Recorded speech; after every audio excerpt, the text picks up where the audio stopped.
সাহিত্য ও সংস্কৃতি বিষয়ক পত্রিকা শতানিকের নববর্ষ সংখ্যার মলাট উন্মোচন অনুষ্ঠান হয়ে গেল গতকাল চুঁচুড়া কিশোর প্রগতি সংঘ পাঠাগারের অনুষ্ঠান প্রেক্ষাগৃহে।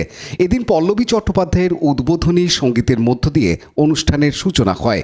পরে রাজ্যের বিভিন্ন জেলা থেকে আগত বিশিষ্ট কবি ও গল্পকারেরা একাধিক পর্যায়ে স্বরচিত কবিতা ও অনুগল্প পাঠে অংশ নেন।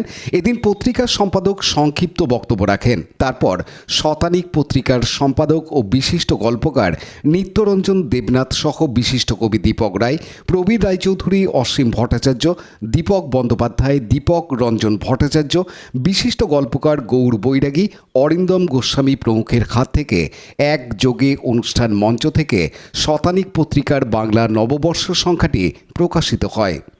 তবুও যারা আছেন তাদেরকে আবারও অনেক অনেক ধন্যবাদ। শুভ নববর্ষের ভালোবাসা।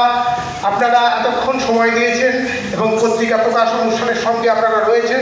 আমরা আবারও শতানিক পত্রিকার পক্ষ থেকে সকলকে মঞ্চে উপবিষ্ট এবং সামনে যারা রয়েছেন লেখক, লেখিকা, কবি, সাহিত্যিক, গল্পকার, নাট্যকার, প্রাবন্ধিক মেলে পাঠাবেন, হোয়াটসঅ্যাপে পাঠাতে পারেন, তবে হোয়াটসঅ্যাপে সেই ওয়ার্ড ফাইলের ইয়েতেই পাঠাতে হবে, যাতে আপনার লেখাটা মেলেই আমরা এডিট করে ডাইরেক্ট দেশে পাঠাতে পারি।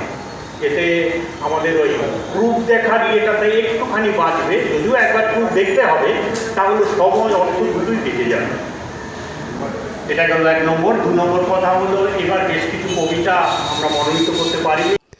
আব্দুল গফরের রিপোর্ট, হুগলি টিভি।